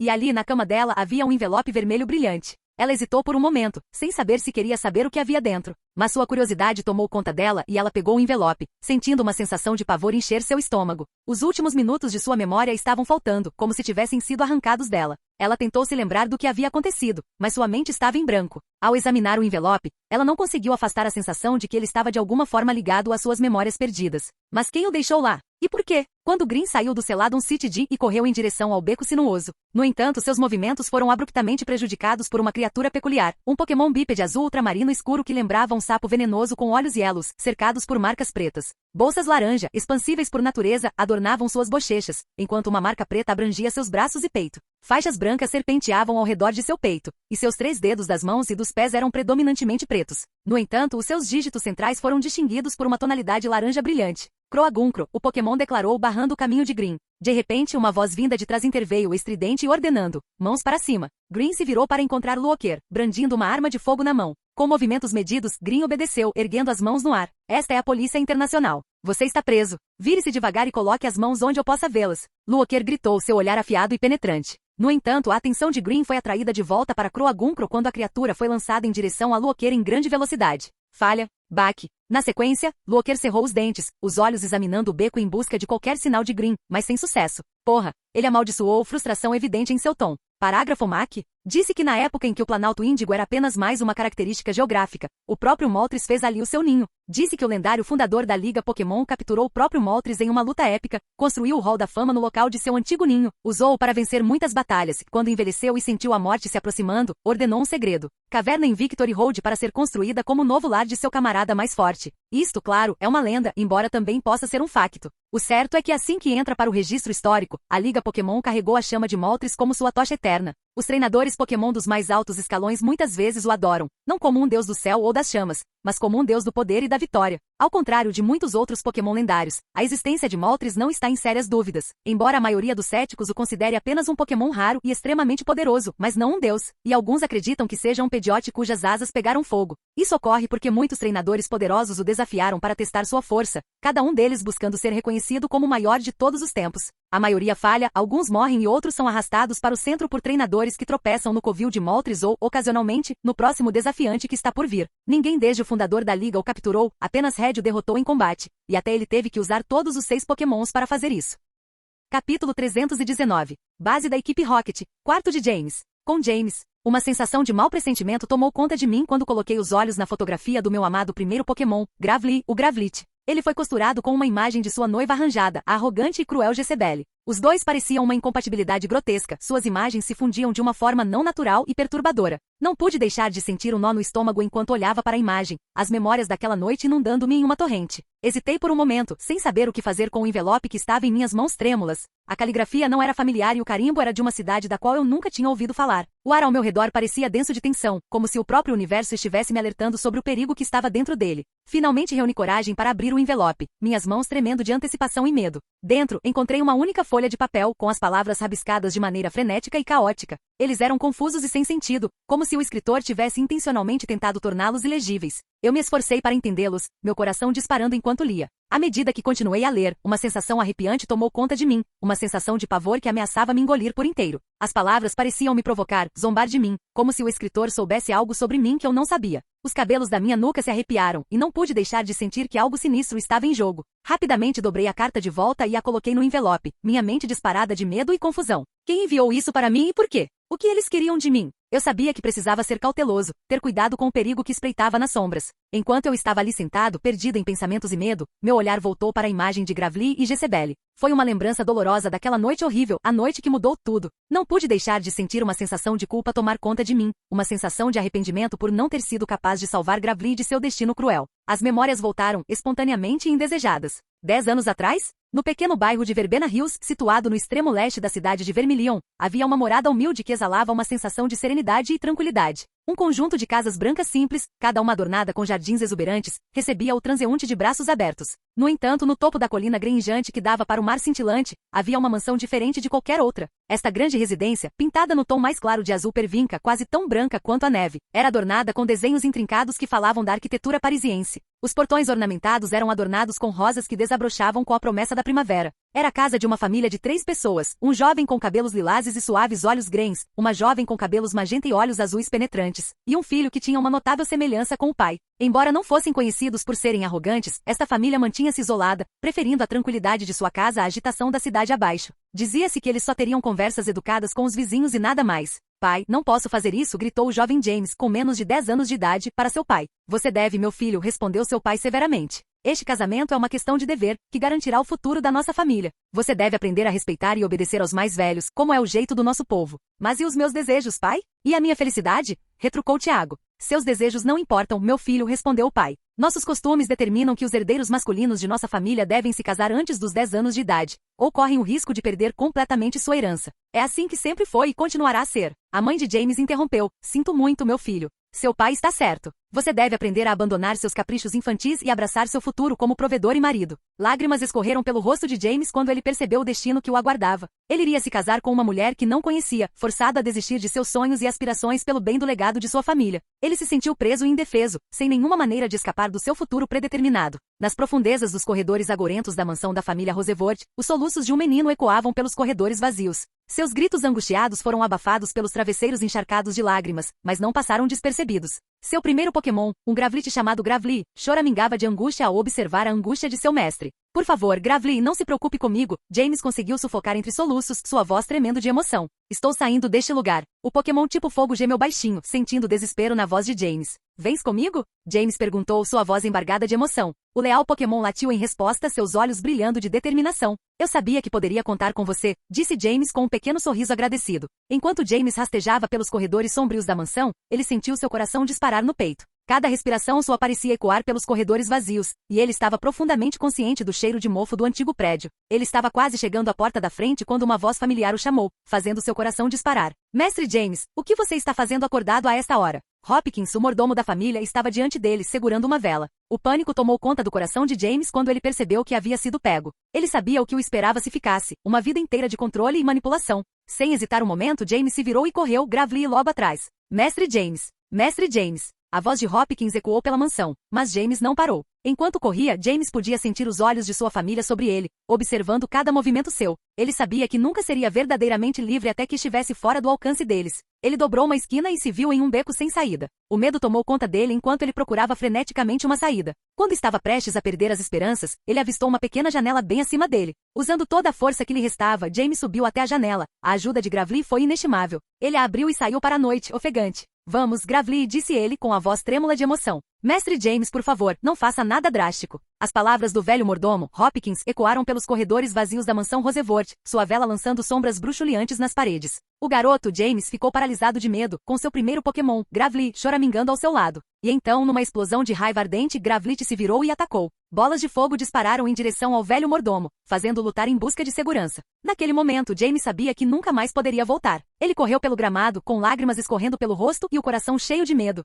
Ele era um covarde, mas sabia que não poderia mais enfrentar a prisão do controle de sua família. Então ele correu, sem sequer ousar olhar para trás, para a vida que estava deixando para trás. James sentiu um arrepio percorrer sua espinha enquanto olhava para o envelope misterioso em suas mãos. Seu coração disparou quando ele abriu, sua mente consumida pelas lembranças daquela noite fatídica. Lágrimas escorriam por seu rosto enquanto ele lia o bilhete dentro. Alguém sabe alguma coisa sobre Gravely? Ele sussurrou para si mesmo, com os punhos cerrados com força. E desta vez, não vou fugir. Vou salvar você, amigo. Ao examinar o envelope, procurou por qualquer pista que pudesse levá-lo de volta ao remetente. O fato de a carta ter de alguma forma chegado à base da equipe Rocket era perturbador, e ele tinha certeza de que o remetente havia deixado um rastro para ele seguir. De repente, sua atenção foi atraída para a foto incluída no envelope. Ele semicerrou os olhos, tentando distinguir quaisquer detalhes que pudessem fornecer uma pista. De repente, olhando de volta para a foto, James encontrou um notável ataque a ela. Venha me encontrar, dizia a nota. 0001 Cemitério Lane. James não conseguia se livrar da sensação de que algo sinistro o aguardava naquele endereço, mas sabia que precisava seguir a trilha.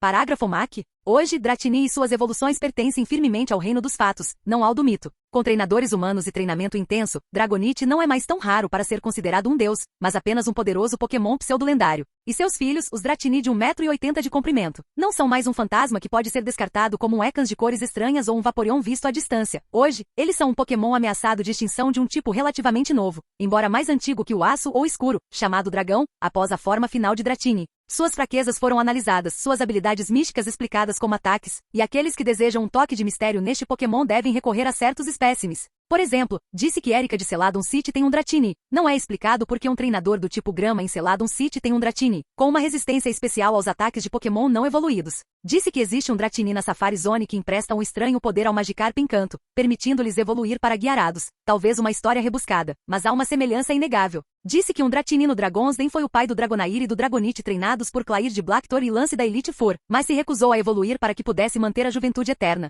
A maioria dos treinadores Dratini, entretanto, deve se contentar com um Pokémon que não é mais considerado mágico. Esta é uma tarefa menos difícil do que parece, pois embora sua aura de mistério tenha desaparecido, o seu poder, raridade e majestade não desapareceram. Antes, eles eram um espírito que nunca poderia ser capturado. Agora estão entre os Pokémons raros mais valorizados. Muita coisa mudou para este Pokémon, mas não mudou para pior. Capítulo 320. Mudança de ponto de vista é um conceito curioso no momento em que tudo desmorona. Muitas vezes, quando uma pessoa é levada a imaginar o seu colapso, a sua mente vai para lugares catastróficos. Eles veem seus entes queridos passando, ou sua casa em chamas, ou os destroços abafados de um acidente enquanto tentam desesperadamente abrir caminho para a liberdade. Com tanta facilidade, vemos os alicerces de nossas vidas como fortes e de apoio, apenas derrubados pelas circunstâncias mais cruéis e sujas. A vida real, é claro, é um pouco menos emocionante do que isso. A vida real lembra que nem sempre é dinamite caindo na madeira forte e estável do lar do seu coração. Às vezes, um parafuso se solta. Às vezes, um feixe crucial quebra e envia tudo em cascata. 16 anos atrás, Jess estava diante do imponente edifício do orfanato, com o coração batendo forte contra a caixa torácica como um pássaro enjaulado. Ela segurava uma pequena mala na mão, o único bem que acumulou ao longo de uma vida inteira confinada nos muros do orfanato. Ela estava à beira de uma nova jornada, prestes a embarcar em um novo capítulo em sua vida que prometia ser tão desafiador quanto emocionante. Para Jessie, que nunca conheceu o calor de uma família amorosa, esta foi uma ocasião importante que a encheu de uma mistura de medo e expectativa. Enquanto esperava a chegada dos novos pais, Jessie examinou o ambiente com uma mistura de apreensão e curiosidade. O orfanato, com seus altos pináculos e arquitetura imponente, era seu único lar desde que ela conseguia se lembrar. Ela viveu sua vida dentro de suas paredes, sonhando com o dia em que seria acolhida por uma família própria. Agora esse dia finalmente havia chegado e Jessie sentia-se como se estivesse à beira de uma grande aventura, que a levaria a um lugar onde nunca tinha estado antes. Enquanto ela estava ali perdida em seus pensamentos, um carro parou em frente ao orfanato e um casal saiu. Eles sorriram calorosamente para Jessie e caminharam até ela. Por um momento Jessie ficou congelada, sem saber o que fazer. Mas então, sentindo a gentileza dos estranhos diante dela, ela deu um passo à frente e estendeu a mão hesitantemente. Olá, Jessie. Somos seus novos pais, disse a mulher com a voz suave e gentil. Estamos muito felizes por finalmente conhecer você. Jessie, hesitante, pegou a mão da mulher e apertou-a, sentindo uma sensação de calor se espalhar por seu corpo. Ela não conseguia acreditar que isso estava realmente acontecendo, que ela estava tendo a chance de começar uma nova vida com sua própria família. Temos muitos planos para hoje, disse o homem com a voz tranquilizadora. Queremos levá-lo para sua nova casa e apresentá-lo aos seus novos irmãos. E claro, faremos o possível para que você se sinta confortável e em casa. Jessie assentiu, sentindo uma onda de gratidão e felicidade. Ela mal podia esperar para começar sua nova vida com sua nova família. Pela primeira vez na vida, ela sentiu como se pertencesse a algum lugar. Enquanto o carro se afastava do orfanato, Jessie olhou pela janela e observou as torres imponentes desaparecerem na distância. Um novo capítulo havia começado, que prometia ser repleto de aventuras e desafios. Ela mal podia esperar para ver o que o futuro reservava. Os dias se transformaram em semanas e as semanas em meses. Jessie se adaptou com facilidade em sua nova casa, aproveitando a companhia de seus novos irmãos e o carinho de seus novos pais. Eles eram gentis e amorosos, sempre presentes para apoiá-la e ajudá-la a crescer. Eles a levavam de férias e a mimavam com presentes, e Jessie se sentia amada e cuidada. Mas a vida tem um jeito de lançar obstáculos, e a família de Jessie logo se viu enfrentando problemas financeiros. A prosperidade de que desfrutavam já não existia e foram forçados a vender a sua casa e reduzir o tamanho. Para Jessie este foi um momento difícil, mas ela permaneceu forte e apoiando sua família. Eles logo se encontraram em uma pequena vila urbana situada na base do Monte Silver. Os meses que se seguiram foram repletos de dificuldades, enquanto a família lutava para sobreviver. Houve dias em que não tinham nada para comer e eram obrigados a contar com a bondade de estranhos para sobreviver. Este foi um momento difícil para Jessie e sua família, mas eles permaneceram fortes e continuaram a apoiar uns aos outros. Logo a família se mudou para uma pequena vila urbana na base do Monte Silver. Os meses que se seguiram foram repletos de dificuldades, pois a família foi forçada a comer neve para se alimentar. Mas para Jessie a refeição na neve foi um dos momentos mais felizes de sua vida, pois ela sentiu o calor de uma família no frio. No sótão da antiga casa, Jessie vasculhou uma caixa de coisas esquecidas, cada item contendo lembranças de seu passado. Enquanto ela vasculhava a caixa, seus olhos encontraram uma carta endereçada a ela, mas não tinha nenhuma semelhança com a caligrafia familiar de seus pais adotivos. Ela hesitou por um momento, sentindo uma inexplicável sensação de curiosidade e ansiedade, antes de abrir a carta com cuidado. As palavras no papel estavam escritas com caligrafia delicada e quando começou a ler, Jessie sentiu uma onda de emoções tomar conta dela. Era uma carta de sua mãe biológica, detalhando as circunstâncias que a levaram à decisão de entregar Jessie para adoção. Seu coração disparou quando ela percebeu que sua mãe biológica havia pensado nela e sentido sua falta todos esses anos. Mas então a raiva e a traição começaram a encher o coração de Jessie. Por que seus pais adotivos esconderam dela esta carta todos esses anos? Por que eles não achavam que ela tinha o direito de saber sobre seu passado? Seus olhos se encheram de lágrimas e ela lutou para manter suas emoções sob controle. Os pais adotivos de Jessie perceberam que algo a estava incomodando. Quando ela os confrontou sobre a carta, eles ficaram surpresos, sem saber como responder. Eles explicaram que esconderam a carta dela apenas para protegê-la, pois não queriam incomodá-la com informações sobre sua mãe biológica. Mas para Jessie, era tarde demais. A revelação da carta destruiu seu mundo, e ela não pôde deixar de se sentir traída pelas pessoas em quem mais confiava. Ela se sentia perdida e sozinha, sua visão outrora brilhante do mundo agora substituída por uma visão cansada e cínica. Com o passar dos dias, o comportamento de Jessie começou a mudar. Seus pais adotivos assistiram impotentes enquanto seu filho, antes amoroso e atencioso, se transformava em alguém que via o mundo com ódio e raiva. Até mesmo as refeições na neve, que antes traziam calor e conforto à família, eram agora uma lembrança de tudo que havia sido perdido. Jessie estava sentada à mesa de jantar, olhando carrancuda para o prato de vale-refeição à sua frente. Era a mesma refeição que seus pais adotivos prepararam para ela todas as noites durante o ano anterior. Tem alguma coisa errada, Jessie? Sua mãe adotiva perguntou, notando a expressão azeda de Jessie. Esta comida é nojenta, disse Jessie, afastando o prato. Meus pais verdadeiros nunca me obrigariam a comer isso. Seus pais adotivos trocaram olhares de frustração e mágoa. Eles sempre fizeram o possível para sustentar Jessie e dar-lhe um lar amoroso, e lhes doía ouvi-la falar sobre seus pais biológicos dessa maneira. Jessie, seus pais verdadeiros entregaram você para adoção, disse seu pai adotivo severamente. Somos seus verdadeiros pais agora e trabalhamos duro para sustentar você. Você deveria ser grato pelo que lhe damos e não reclamar disso. Mas meus pais biológicos eram ricos e bem-sucedidos, disse Jessie, aumentando a voz. Eles poderiam me dar tudo o que eu quisesse. Você não pode nem mesmo me dar uma refeição decente. Jessie, já chega, disse sua mãe adotiva com a voz firme. Seus pais biológicos podem ter mais dinheiro, mas não tinham o amor e a dedicação que temos por você. Você tem sorte de nos ter como seus pais e precisa começar a mostrar alguma gratidão e respeito. Amor? Jessie zombou. Se você me amasse, você não teria me adotado em primeiro lugar. Você deveria ter me jogado de volta no orfanato e talvez minha mãe verdadeira tivesse voltado para me buscar. O rosto de seu pai ficou vermelho de raiva com as palavras de Jesse. Como você ousa dizer algo assim? Somos seus pais verdadeiros e sempre amamos e cuidamos de você. Podemos não ser perfeitos, mas fizemos tudo o que podíamos para lhe proporcionar uma vida boa. Você precisa mostrar alguma gratidão. E respeito. Respeito? Que respeito devo dar a alguém que faz seus filhos comerem terra e neve? As palavras de Jesse atingiram profundamente sua mãe adotiva, que tinha lágrimas nos olhos, enquanto parecia que as palavras de Jesse foram o ponto de ruptura para seu pai. Oh, então tem a porta bem ali, você pode simplesmente sair de casa e encontrar sua família tão amorosa e verdadeira lá. Tudo bem, acho que vou. Jesse se levantou e saiu de casa com força. Theodore, o que você está fazendo? Pegue ela vai pegar um resfriado lá fora. Marta exclamou com lágrimas nos olhos enquanto a expressão de Theodore se iluminava antes de ele se levantar e correr em direção à porta. No frio intenso da noite, a dupla procurou incansavelmente por Jesse, na esperança de encontrá-la encolhida por perto. Mas infelizmente parecia que ela havia desaparecido nas profundezas da terra, para nunca mais ser vista ou ouvida dela. Seus esforços foram em vão enquanto vasculhavam a terra, enfrentando a neve gelada e os ventos fortes. A partida de Jesse deixou para trás uma família que sofreu profundamente, com lágrimas escorrendo dos olhos e corações pesados de tristeza. Eles ansiavam por seu retorno, por sua risada encher o ar mais uma vez, mas tudo o que lhes restava era o silêncio da noite, uma lembrança constante de sua perda. 16 anos depois, Celadon City, base da equipe Rocket, quarto de Jesse, Jesse sentou-se entre os destroços de sua casa, antes organizada, cercada pela carnificina de sua fúria. Os livros que antes ocupavam suas prateleiras agora estavam espalhados aleatoriamente pela sala, enquanto fragmentos de vidro quebrados de um vaso quebrado brilhavam ameaçadoramente na penumbra. Lágrimas escorriam por seu rosto, uma prova do tumulto emocional que agitava seu peito. As palavras da carta ecoaram em sua mente, provocando-a com sua verdade cruel. Ela sempre se orgulhou de estar no controle, mas esta situação saiu de seu alcance, deixando-a se sentindo desamparada e sozinha. O envelope estava ali perto, e sua presença sinistra era uma lembrança constante da mulher cuja imagem ele trazia. A mulher que se parecia tanto com Jesse, mas que estava tão distante de sua vida. As palavras rabiscadas na frente do envelope, escritas em letras fortes e vermelho sangue, continham um convite que Jesse não podia ignorar. Se você quiser encontrar sua mãe, venha me encontrar na 0001 Cemetery Lane. Parágrafo MAC. Embora se diga que muitos Pokémon controlam o clima, a maioria deles, como Groudon ou Kyogre, pertencem tanto ao mito quanto à realidade. Não é incomum que um Pokémon crie condições climáticas por meio de técnicas como Rain Dance ou Sunny Day, mas essas condições são tipicamente de curta duração e altamente localizadas. E depois há a Dragonair. Apesar de todas as pesquisas do Weather Institute sobre máquinas e Casfor,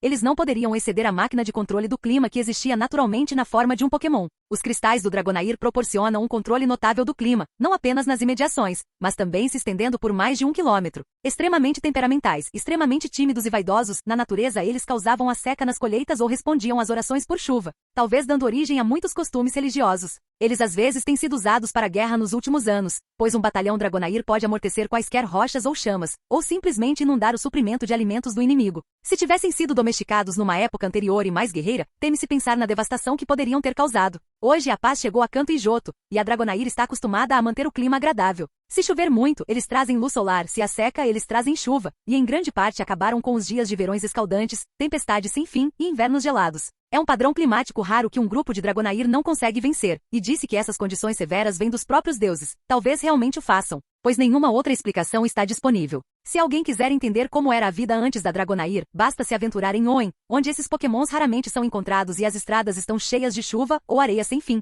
Olá, bem-vindo ao canal Escute Áudio Novel. Temos novels, fanfics e teorias no canal feito de fã para fãs. Lançamos vídeos todos os dias. Se você gosta e quer que o canal continue, se inscreva e deixe o like, com sua ajuda cresceremos. Obrigado. Novel.